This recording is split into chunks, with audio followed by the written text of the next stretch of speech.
Estos días he tenido el gusto de conversar con la congresista Jenny Vilcatoma y he recibido un montón de comentarios y un montón de información en la calle con respecto a lo que está pasando en el Braen. La verdad que la gente comienza a conocer lo que ahí se maneja. Hoy voy a mostrarles y le voy a mostrar a la congresista algo que ya he mostrado anteriormente aquí en el programa, pero creo que vale la pena recordarlo para saber qué es lo que está pasando ahí. El tema de los niños que hay en la zona del Braen, el tema de cómo se están moviendo los cabecillas en la zona del Braen. ¿Qué ha pasado con aquellos niños que fueron presentados por Nicolás Lúcar en su programa? ¿Recuerdan ustedes con un reportaje de Martín Arredondo? ¿Qué ha pasado con esos niños? ¿Saben qué son ahora? Son cabecillas. Son cabecillas de grupos terroristas que ahora hacen lo mismo que hicieron con ellos, ¿no es cierto? Secuestran niños y en todo caso van formando ideológicamente y lavando la cabeza de los hijos de los líderes o de los cabecillas terroristas que están en toda esta zona del Biscatán y en el Braen. Eso es lo que está pasando. Me avisa Omar cuando tengamos las fotos para mostrarlas. Congresista, ¿cómo está? Gusto salarla, bienvenida. Buenas noches, José. ¿Qué comentarios de lo que ha venido sucediendo y de lo que nos espera? Este domingo estará la congresista en un programa al partir del mediodía, no se lo vaya a perder porque va usted a empezar a descubrir todos los domingos qué está pasando con el Braen. Sí, bastante expectativa, igual que tú he recibido muchos comentarios, muchas llamadas, interesados no solamente por comprometerse y participar de este programa que va a revelar al Perú en qué consiste el Braen y cuáles son sus problemas. Y bueno, estamos muy entusiasmados por dar inicio a ese gran tema que nos debe comprometer a todos los peruanos buscando siempre un cambio y mejoría, ¿no?, para todo el Perú. Hoy conversaba con una persona que conoce mucho de este tema, de lo que pasó con el Grupo Lobo, de lo que pasó en el Braen, de cómo se vino trabajando y qué es lo que debería ocurrir. Y él me decía, Pepe, si de verdad se hubiera llevado bien este tema, si las coordinaciones de Iván Vega hubieran sido real coordinación entre todas las fuerzas, si no se hubiera metido, si la política no se hubiera inmiscuido en este tema, este es el momento en que tendríamos resultados verdaderos e importantes. Así es. ¿No es cierto? Sabes, hay que resaltar algo en el contexto de las celebraciones de los 25 años de la captura de Abimael Guzmán. Si no me equivoco, en Cuarto Poder se emitió un reportaje en el cual se ensalzaba las actividades de Iván Vega en unas fotografías, en unas donde se muestra la imagen de las fauces de un lobo con cadáveres en sus fauces, mostrando que el éxito se debió al trabajo que él había realizado. Pero la Comisión de Defensa, el señor Iván Vega, ya se ha retractado de todo lo que aparece en esos videos. Él ya terminó diciendo que solamente se encargaba de coordinaciones logísticas. Terminó negando que él era el que recogía toda la información de inteligencia de todas las Fuerzas Armadas, de la Policía Nacional, que al principio él sostenía que gracias a él, frente a la inoperancia, a la ineficiencia de la Policía Nacional, del Ejército Peruano, de la Marina, que cada uno por su lado trabajaba y no daba resultados, y que solo gracias a él, que hizo la labor de articulador, es que se dieron los grandes golpes, empezando por el de la caída del camarada Artemio, lo cual es falso. Incluso yo en la comisión se lo aclaré. O sea, no puede quitarle los réditos a la Policía Nacional, ni a cada institución del Estado, pero su participación inició así, porque tuvo varias declaraciones, pero al final, cuando se evidenció que sus facultades como viceministro no lo autorizaban, no le daban facultades para estar sobre todos los generales de todas las Fuerzas Armadas, de todas las instituciones armadas que participaban en el Braen, cuando se le evidenció que sus funciones de viceministro no le permitían participar de reuniones donde se trataba temas de inteligencia, pues son secretas, cuando se le evidenció que con esas facultades de viceministro tampoco podía participar de los operativos, ¿no?, ni tampoco usar uniforme. Como tú lo dices, parece algo vano, pero en realidad él fungía, ¿no?, de una autoridad castrense que no era, ¿verdad? Entonces, al final, cuando todo eso se evidenció en la Comisión de Defensa, él terminó retrotrayéndose. Al final, ya no se había reunido nunca con los generales, ya no había hablado nunca de inteligencia, ya no había participado absolutamente nunca en un operativo. Es más, ya no conocía ni a los fiscales. Al final terminó retrotrayéndose de todo. Y él se ganó los aplausos por la caída de Artemio, cuando en realidad, y esto lo saben muy pocos, para la caída de Artemio, el trabajo ya casi estaba realizado cuando ellos entran. Y a mí me gustaría esclarecer este punto, igual que tú.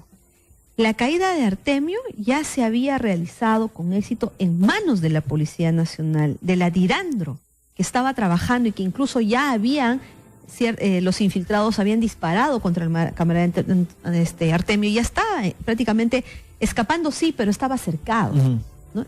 Y es ahí donde hace su aparición Iván Vega, ¿no? Según él le pidió al presidente de la República que enviara a la CIOEC, que eran con unas fuerzas especiales, para que participara, y solo así se capturó a Artemio, lo cual es falso, porque la Policía Nacional ya había llevado a cabo su trabajo, un trabajo de inteligencia, un trabajo impecable, ya habían incluso herido a Artemio y él estaba en una etapa de escapatoria, pero ya estaba cercado, y eso personalmente se lo aclaré, porque no podía él darse del todopoderoso y desmerecer a la Policía Nacional en su trabajo, la que había trabajado, y es más, eso generó una serie de celos respecto a cómo se dejó de lado a todas las personas que trabajaron en esta caída y se le dio pues la preponderancia al ejército peruano, la imagen del presidente Ollanta Humala que vino con su esposa Nadine Heredia y que tuvo ciertas fotografías ahí, pero que en la realidad de los hechos lo que se pretendió fue dejar de lado, ¿no?, el trabajo de la Policía Nacional. Y estas personas no fueron reconocidas, estas personas no fueron las que fueron llevadas al BRAE para continuar ese trabajo que habían realizado ahí, sino por el contrario fueron cambiadas de puestos.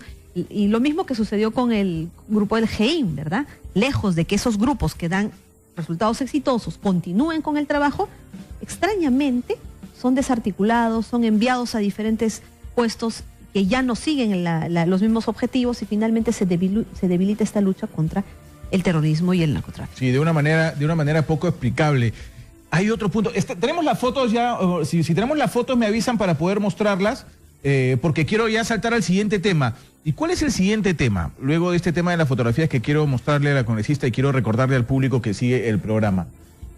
¿En qué estamos ahorita, congresista, con relación a la lucha del BRAE hoy? Porque lo que estamos recordando es un poco cómo se ha trastocado la lucha del BRAE y cómo se ha malversado en realidad muchos fondos y mucho presupuesto que ha ido al BRAE.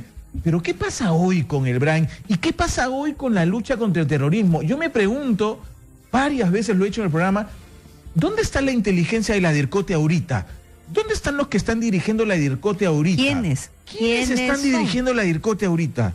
¿Quiénes son los que están dirigiendo la inteligencia, quienes están a cargo de las interceptaciones telefónicas? ¿No son acaso los que han sido cuestionados junto con Iván Vega? ¿No son los amiguísimos del señor Vega? Porque el gobierno actual está permitiendo que personas cuestionadas, existiendo muchos otros profesionales especializados dentro de la Policía Nacional, asuman esos cargos. Y bueno, como respuesta a tu pregunta, no podemos hablar de cuál es el estado de la lucha contra el terrorismo y el narcotráfico porque siempre hay que tenerlo presente ahora sí, esa simbiosis narcotráfico, terrorismo. No podemos hablar de ellos sin necesariamente retrotraernos al gobierno del señor Ollanta Humala que acaba de salir no hace un año. Pues en esta etapa hemos dibujado las estrategias de ubicación, persecución, captura de cabecillas importantes entre los hermanos Quispe Palomino, el camarada Raúl, el camarada Antonio, el camarada Gabriel y otros más, ¿no?, de mando medio y ya los integrantes mismos de la organización. Entonces hay que saber qué es lo que realmente ha pasado con ellos. Se han desarrollado, como hemos tocado de manera reiterada, operativos, pero que el día de hoy se cuestiona su existencia, se cuestiona la realidad o se cuestiona los antecedentes de esos operativos que al final se mostraron como grandes golpes. Quienes presentaban junto al señor Iván Vega esos operativos, hoy están en altos cargos como generales. Así es. Son los mismos personajes. Pese que han sido cuestionados en la Comisión de Defensa y pese que hay investigaciones a nivel del Ministerio Público. Yo creo que algo tiene que decir el director de la policía. Pero que si tendríamos que respetar el derecho de inocencia, la presunción de inocencia, lo cual es correcto, pero vayamos a analizar el resultado del trabajo que ellos tuvieron en el gobierno del señor Ollanta Humala. Yo quiero que se compare, que se contraste todo el dinero que se gastó en inteligencia, solamente hablando de inteligencia y el pago de recompensas, con los resultados. ¿Cuál es la única captura que se dio? Si hablamos nosotros del operativo Vizcatán, tan importante, donde el objetivo y con una investigación a cargo de una fiscal de la ciudad de Huamanga, la fiscal Mary Susunaga Silva, que tenía como objetivo situar y capturar al camarada Raúl. Para eso habían desarrollado un trabajo de inteligencia, ya se lo tenía situado con un dispositivo GPS, pero precisamente por la interferencia de este grupo dirigido por el señor Iván Vega, es que se frustra el trabajo y no se captura. ¿Pero qué se muestra? Se muestra la captura, ¿no?, o el abatimiento de la camarada Luisa, se dice. O sea, tú vas por un blanco importantísimo, despliegas todas las Fuerzas Armadas, todos los equipos, pones en riesgo la vida de las personas, convocas a todo el mundo pero no logras el objetivo. ¿Pero qué presentas como resultado? Que es aceptado como un gran golpe, ¿no? El abatimiento de la camarada. ¿Pero quién era la camarada, Luis? Hay informes de inteligencia que dicen que era un mando importante. ¿Importante dónde? ¿Hacía qué? ¿Era una cabecilla? No era una cabecilla. Y de esos documentos no se desprende realmente que haya tenido un objetivo, una ubicación importante. ¿Y qué te ponen a continuación? Dicen, ¿no? El desbaratamiento de campamentos donde se han encontrado documentos, fotos, escritos, armas. Todo. Pero, ¿ese era el objetivo? Ese era el objetivo. ¿Para eso desplegaron toda la operación? Eso es lo que se mostraba. Lo que voy es que en el gobierno del señor Ollanta-Humala, a través del señor Iván Vega, lo que se quería es, a través de los medios, lanzar operativos como grandes golpes, ¿no? Para que se ensalce el gobierno del señor Ollanta-Humala, que no eran reales. Ahora yo le pregunto a la gente, ¿no le suena eso muy parecido a lo que está pasando? O sea, ¿no vamos a llegar a ese punto. Ya, muy parecida estrategia a lo que está ocurriendo? Vamos a llegar a ese punto. En medio de todo esto, ¿no? Tú lees los documentos y te das cuenta y dices, pero ¿en qué momento era un objetivo la desarticulación o el desbaratamiento del campamento y la camarada Luisa? O sea, habría que averiguar si esa señora era de verdad una camarada. Tú vas y averiguas y dices, pero ¿quiénes dan fe de esto? Unos colaboradores eficaces que están con claves, que no se saben ni quiénes son. Colaboradores de esa carpeta fiscal, no, de otra carpeta fiscal. Entonces, ¿quién nos da fe? ¿Qué cosa y quién era? ¿Qué tal era una campesina? ¿De dónde sabemos de que esa persona realmente era lo que se dice? Era lo que se dice, y esto lo enfoco desde el punto de vista de que tiene que existir una verdadera lucha contra el terrorismo, cumpliendo los objetivos y gastando cada sol destinado para ese objetivo. No para cuestionar porque sí a la Policía Nacional o a las Fuerzas Armadas, ese no es nuestro objetivo, sino porque tenemos que sincerar las cosas. En tanto no se aborde con claridad y en base a la verdad estos hechos, siempre nos vamos a ver como un Estado débil frente a esta amenaza tan peligrosa para nuestro país. Y más allá, vayamos a los otros operativos. El camarada Antonio se lanzó como que había sido, lo habían abatido. Lo habían abatido, ¿no? Iván Vega sale con un video, expone otra vez con su figura de lobo, que fue un gran golpe. Se vende esa imagen a través de los medios de comunicación como un gran golpe. Hace unos meses nada más se ha descubierto que está vivo. ¿Cuánto dinero se gastó? Está vivo y causando muertes. Causando muertes. ¿Y cuánto tiempo se le dejó de perseguir?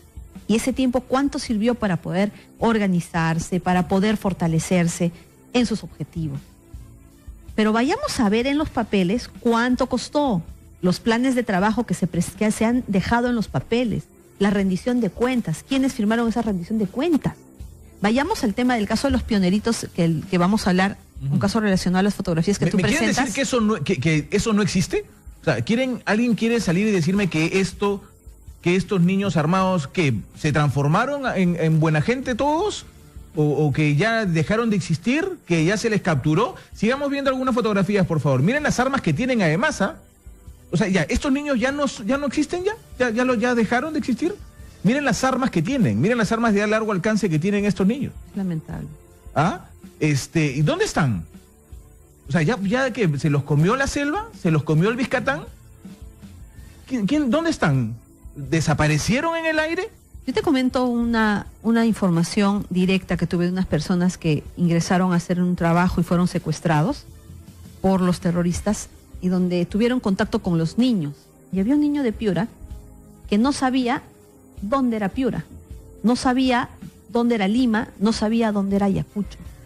Y al conversar con estas personas, con estos médicos, ¿no? Le decían, no, yo soy de Piura, pero ¿cómo sabes que eres de Piura? Me han dicho que soy de Piura, pero ¿conoces Piura? No. O sea, ¿desde qué edad lo tuvieron que traer? ¿Cómo es que lo llevaron hasta allá? ¿Cómo es que ha terminado en el BRAE?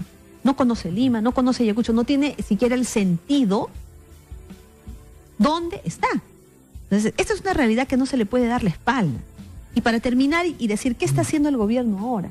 Es decir, si nosotros nos retrotraemos a los resultados de cada operativo y nos damos cuenta que en realidad no se ha capturado a nadie más importante que aparentemente, ¿no?, la caída del camarada Gabriel, ¿no?, y otros más, pero que también por los medios de comunicación y por los documentos y por muchas versiones se sospecha que ese operativo, así como se lanzó un gran operativo de meses, un despliegue de inteligencia, no fue así, no, que fue un operativo o una caída, una llegada a una casa de manera casual. Casual, sí. Eso lo han dicho muchos expertos, hay fotografías, el periodista Carlos Neira ha mostrado documentos de cómo es que es incongruente la forma en cómo se encuentra la casa, que aparentemente hubo una explosión extraña, pero que no se explica quién disparó primero, quién no disparó primero, la explosión, luego los disparos. O sea, ahí hay una seria duda de que el operativo obedece, ¿no se sabía que estaba el resultado obedece a los antecedentes que obran hoy en los documentos. Pero vayamos a ver si se pagaron o no recompensas. ¿Cuántos millones se pagaron en recompensas en el Brain? Si tenemos en cuenta que solamente tendríamos el abatimiento del camarada Gabriel y otros que lo acompañaban, y en los demás operativos, en el tema de los pioneritos que se presentó como que los habían rescatado, ¿no? Y si luego se demostró que eran niños que estudiaban en sus colegios y que eran beneficiarios del vaso de leche, y que sin embargo lo han presentado como un operativo que tenía el objetivo de capturar al camarada Antonio. O sea, y el resultado de eso prácticamente es irreal. Vayamos a las otras capturas. El camarada Raúl no se capturó. El camarada José, igual hay un montón de operaciones que se han realizado, pero que se capturó, no se capturó. Y así, ¿cuántos más están vivos? Entonces, si yo llego, gobierno nuevo, digo, un momentito. A ver, todos los responsables, todos los participantes que han realizado, ¿cuál es el resultado de su trabajo? Ya sus cuestionamientos los resuelven a nivel de las instancias correspondientes. Pero ¿qué quiero yo? No quiero resultados. Y si no tengo resultados, incluso esos resultados mínimos son cuestionables, obviamente, ¿qué cambios hago yo para ahora? Hace unos meses, en el mes de abril, si no me equivoco, se presentó por Canal N la captura de un terrorista, aparentemente terrorista, que favorecía o ayudaba al camarada Raúl y que incluso tenía vinculaciones con organizaciones criminales internacionales. Se presentó por la televisión. ¿Y qué resulta, José? Que esta persona fue un agente especial que trabajó para la captura del camarada Raúl. Entonces, ¿cómo me explicas que tú estás presentando la caída de un terrorista, ¿no? Por la DIRANDRO, por las mismas autoridades que años atrás, no muy largos, ¿no?, trabajaron ese caso, y que esa misma persona fue la que trabajó, colaboró para que se pueda ubicar y situar al camarada Raúl? O sea, ¿qué resultados nos están mostrando? Resultados falsos. Una persona que ha sido detenida, que ha sido llevada a una cárcel y que luego cuando se dan cuenta y cuando él repetía, decía, yo no soy terrorista, no soy terrorista. ¿Y cuáles eran los fundamentos? Que se le ha interceptado en la calle, pues supuestamente iba a comprar alimentos para llevarlos a las huestes terroristas. Capturado en la calle, supuestamente para comprar alimentos, y luego buscan otro argumento. No, sería el que captaba profesores y llevaba enseres. Te hablo del expediente mismo, ¿eh? Llevaban enseres. Y casualidad, quien se llevó hace años el caso Vizcatán, porque así se llamaba, de las manos de la fiscal de la fiscal de Ayacucho, Susunaga Silva, fue la fiscal Eneida Aguilar. Ella vino, se llevó ese caso, lo frustró y dejó frustrada la investigación, y este agente especial quedó a la deriva por esa irregularidad. Pero espérate un ratito. ¿Quién crees tú que ordenó la detención ahora en abril de esta persona? La fiscal Eneida Aguilar. La misma que hace 2 años atrás generó toda esta irregularidad, para la misma captura que es el camarada Raúl, es la que pide al juez, y el juez le da una orden de detención preliminar judicial y capturan a la persona. ¿Dónde estamos? Entonces, ¿qué nos están mostrando? Se ha hecho si partimos, si nosotros esa presentación como terrorista capturado, o sea, un gran golpe, ¿no?, que ha salido en Canal N, que se ha hecho público, no es real. Y nadie ha salido a rectificarlo, pese a que en la Comisión de Defensa se hizo conocimiento de ello, se ha hecho saber. Nadie ha salido a rectificarlo. Entonces el gobierno sigue en esa misma línea de cometer esos errores. En ningún momento rectificó y dijo, bueno, sí, aquí por lo menos hay un error o hay algo que hay que cuestionar. ¿Quién hizo la captura? La policía. ¿Y usted cree que el ministro se va a rectificar después de todas las cosas que ha dicho? Viene la demostración que no hay una verdadera voluntad política, y por último no se sabe. Entonces, a continuación, vayamos a analizar cuántos golpes más han habido. ¿Cuántos golpes más han? Esto no va a ser un milagro. Se requiere inteligencia. ¿Hay inteligencia? Por supuesto que hay inteligencia operativa, táctica, humana. Informantes, colaboradores, agentes especiales. Ya, pero ¿dónde está ese resultado de la inteligencia? Tienen equipos de inteligencia, están interceptando todo el tiempo. saben las ubicaciones, hay documentos, hay trabajos en manos de fiscales, hay colaboradores no se eficaces, quiere actuar. Entonces, si se tiene todo eso y se tienen millones para hacer efectivo ese trabajo, ¿dónde están las capturas? ¿Dónde están las capturas? Eso que nos demuestra que no hay una voluntad política, que no están cumpliendo con su trabajo y que no tienen un objetivo claro. Ahora, que nos pueden decir que no, que aquí hay un secretismo, que es confidencial, que es secreto, por favor. Si hubiera una captura, ya solo la captura nada más sería público. Sí, claro. Pero no lo tenemos. No tengo usted la menor duda. Que tenemos constantemente atentados, atentados, atentados y atentados. Pero no tenemos en un año el resultado de este gobierno para brindarnos esa información. Pero sí tenemos de manera clara que en abril se detuvo a una persona, ¿no?, por terrorismo, cuando esta persona había trabajado para el Estado peruano años antes para ese mismo caso. Eso es irregular. Acaban de producirse, está en el peruano por si acaso, acaban de producirse, congresista, algunos cambios en algunos puestos claves, ¿no es cierto? Donde hay algunos generales. Se suponía que el general Lavalle iba a ser el próximo director de la policía, no se sabe en realidad por qué fue la decisión de no colocarlo a él, pero hay algunos generales que están en la investigación del Congreso de la República, porque yo le he leído, tengo la investigación que presidió la congresista Luciana León en la Comisión de Defensa, y se mencionan algunos generales que hoy veo que están ocupando puestos, y estos generales no pasa absolutamente, si mi memoria no me falla, el general Baella se le colocó como uno de los miembros de este grupo Lobo, ¿no es cierto? No te podría precisar ahora en este instante con los nombres completos. Yo estoy casi seguro de eso, estoy casi seguro de eso, voy a leer. Habría que revisar y para poder darlo con certeza. Y está en la Dirección de Investigación y no Criminal, o sea, algún mérito debe tener para que lo hayan puesto en una ubicación tan importante, y hay varios. Y hay más nombres que incluso, como te digo, van a ser nombrados como agregados en el exterior, cuando hay cuestionamientos. Por eso digo, ¿por qué no tomar una decisión política, hacer cambios y guiarse por una nueva estrategia? Si las anteriores no hay resultados positivos, no lo hay. ¿Cuántas capturas han habido? Que me digan que ha habido la camarada Luisa, la camarada tal, personas que realmente no son identificadas como altos mandos, como objetivos importantes, o como que te digan que se ha desarticulado un campamento, que se ha encontrado armas. Ese no es el objetivo. Los objetivos son la captura de los cabecillas. Entonces, ese es el resultado que no nos están dando, no nos han dado.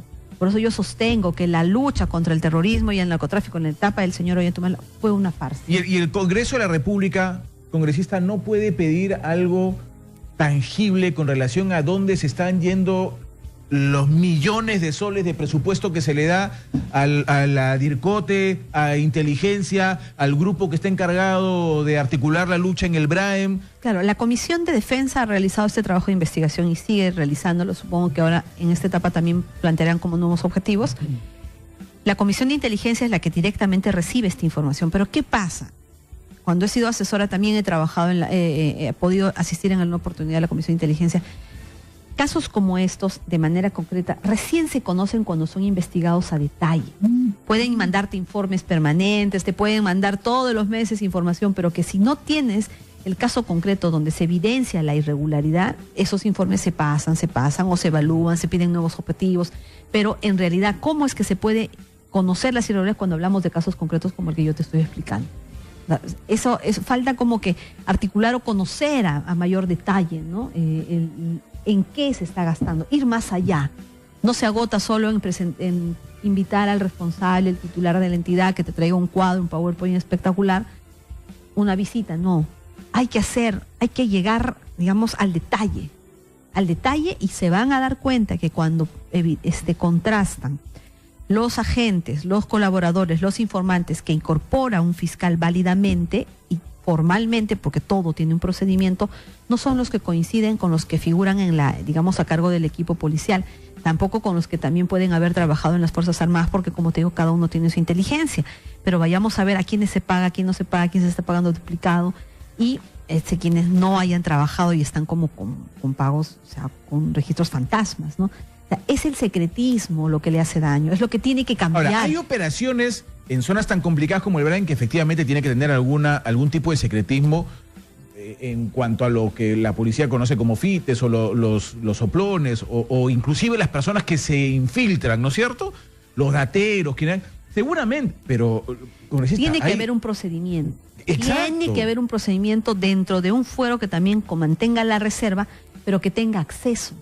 Porque el cliché de es reservado, confidencial, ¿no? Hace que precisamente no se conozca en la realidad quiénes de los que realmente hicieron los trabajos cobraron. Porque no se está cuestionando de que se contrate, que se compre información. Eso no es el cuestionamiento. Pero si tú te imaginas que todos los millones que se tienen realmente se usaran, pregunta a muchos efectivos policiales que han estado en el campo haciendo el trabajo, te dirán, no teníamos dinero, teníamos que darle nuestro dinero al informante, teníamos que estar sacando de donde podíamos. Luego nos enterábamos que mensualmente 100.000 soles llegaba a la unidad.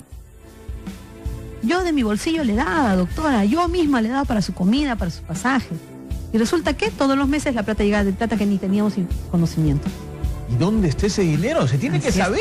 Si tú te vas a los documentos, porque todo está en documentos, solamente es contrastar. Tan fácil como contrastar, comparar, y ahí salen inmediatamente las irregularidades. Ahora, yo tengo que cortar la entrevista porque ya me ganó el tiempo, pero la congresista Yenível Catoma ha dicho algo al que hay que ponerle ojo, señor director de la policía, hay que ponerle ojo.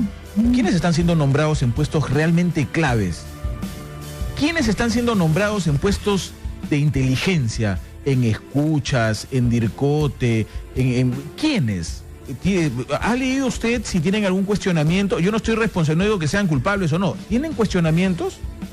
¿De verdad se ha leído el perfil de las personas que están siendo colocadas en diferentes puestos claves? Hay que analizar eso, ¿eh? Hay que analizar eso porque eso depende un poco de la lucha que se esté por afrontar, Dios quiere, en algún momento contra el terrorismo y el narcotráfico.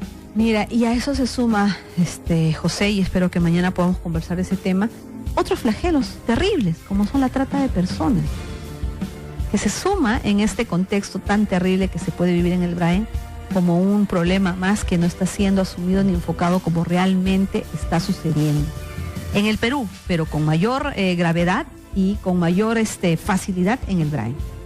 ¿Pueden acompañarme 5 minutos en el siguiente bloque para hablar del tema Odebrecht? Claro. Porque hay novedades con respecto al tema Odebrecht. Así es. Vamos al corte, rapidito. Estamos 5 minutos más con la congresista Yenível Catoma para hablar del tema Odebrecht. ¿Y qué está pasando con el caso Toledo en los Estados Unidos? Ya venimos, no se muevan, esto es Radio Exitosa. Muy bien, señores, continuamos con la congresista Yenível Catoma, que nos abre los ojos. Es que no se olviden el domingo al mediodía, van a enterarse más detalles de lo que nos está contando la congresista sobre este tema del Brain, qué se está haciendo. Empecemos a ponerle ojo a lo que pasa en zonas tan complicadas de nuestro país y qué está pasando en realidad con la policía y con las fuerzas que deberían estar luchando contra el narcotráfico y el terrorismo. Somos el principal país que exporta droga. ¿Hasta cuándo vamos a seguir con esta historia? Alguien tiene que poner el pecho, ¿no? Y hagamos las salvedades. No estamos hablando de la Policía Nacional como institución o generalizando, ¿no? Hay muy buenos efectivos policiales, integrantes de las Fuerzas Armadas, de todas las fuerzas, que son íntegros, son gente que viene luchando desde carrera y que hace su trabajo y se sacrifica. Pero no podemos dejar de reconocer que también existen personas que están haciendo un uso abusivo del poder que tienen en manejos de órdenes, de decisiones y de fondos del Estado peruano. Porque ese dinero, ¿por qué nos debe interesar a nosotros qué es lo que pasa en el Brain? A todos los peruanos. Porque ese dinero que se gasta en el Brain sale del bolsillo de todos los peruanos. Entonces, todos los peruanos estamos en todo el derecho de reclamar qué es lo que se hace con ese dinero. Es verdad. Congresista, yo participé en una reunión en el Ministerio de Justicia, donde estuvo la anterior ministra de Justicia, María Soledad Pérez Tello. Se le preguntó por los avances, fue una reunión con varios periodistas, directores de varios medios de comunicación, periodistas que hacemos un poquito de política, ¿no? Y se le preguntó sobre los avances para la llegada de Alejandro Toledo, ¿no es cierto?, para esta repatriación, o como ustedes quieran decirlo, la forma como llegue, no nos importa, lo importante es que esté acá. Y de este pool de abogados que habían contratado para que los asesore y les dé un resultado claro de lo que estaba pasando en Estados Unidos con relación al caso Toledo.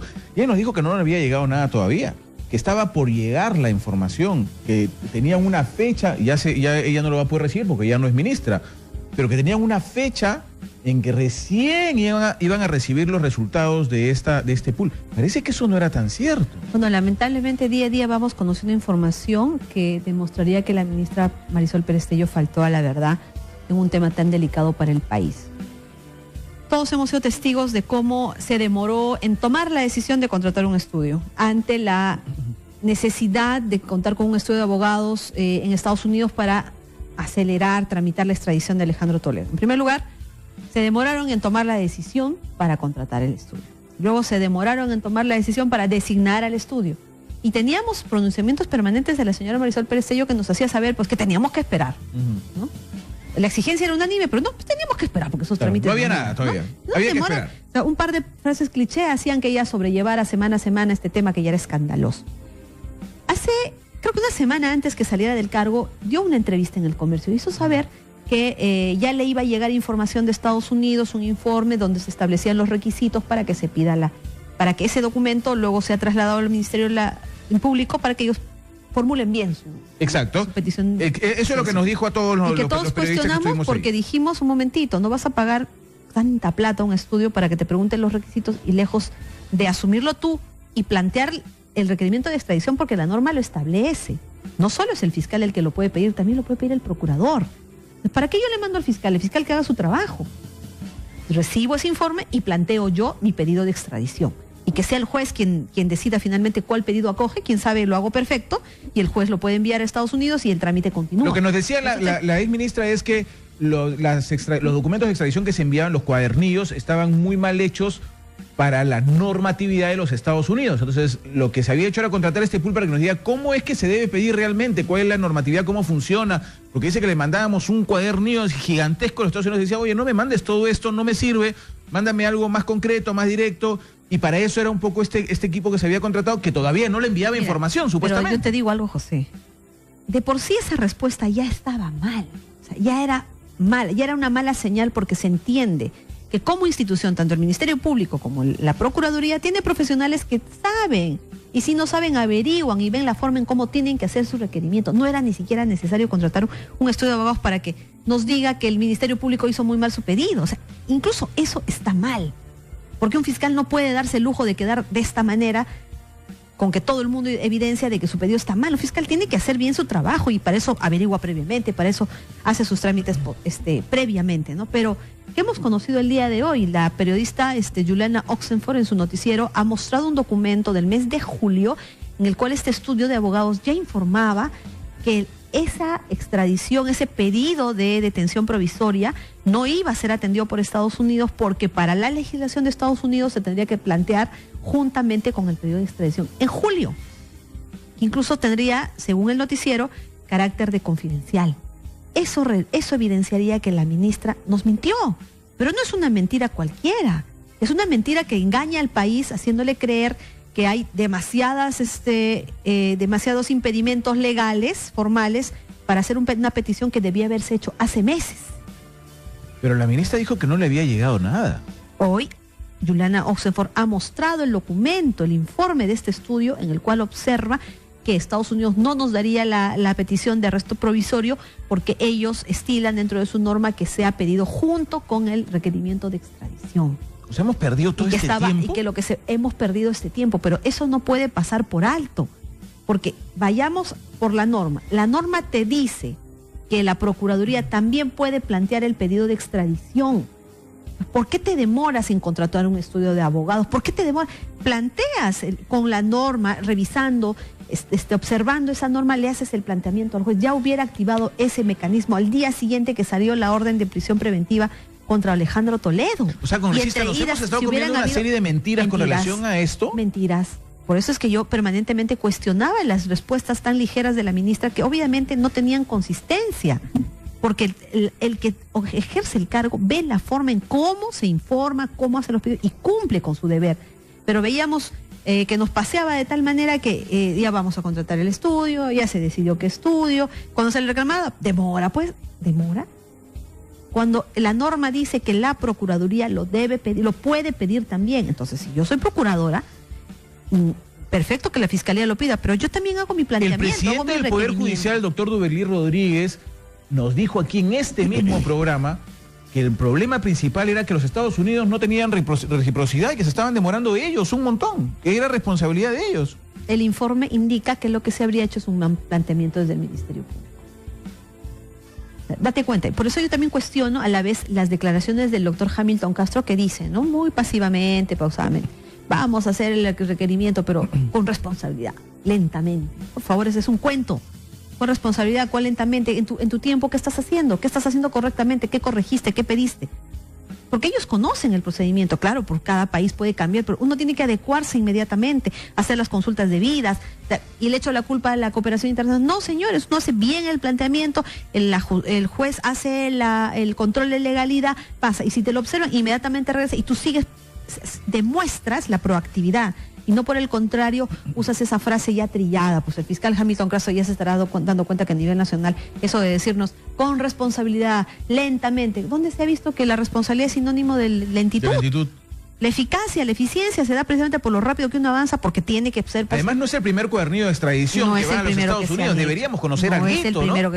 Es que no es que no conozcan, sí conocen. Sí, conocen, ahí vienen los graves cuestionamientos en ese sentido.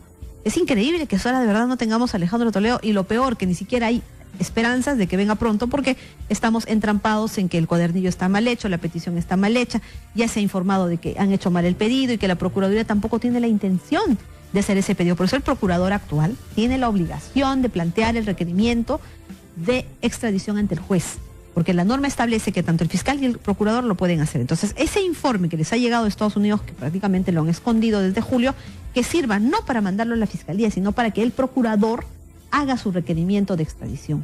Me parece increíble lo que escucho, la verdad, congresista. Por eso todos debemos reaccionar. Pero es que nos agarran de sonsos no ahora. Porque el Ministerio Público dice, vamos a hacerlo lentamente, estamos en una colaboración eficaz, tenemos una estrategia. No porque se estén dando las cosas así, quiere decir que estén bien hechas. Ahora, ¿sabe qué me preocupa más, congresista? ¿Quiénes podrían estar atrás de estas demoras al propósito?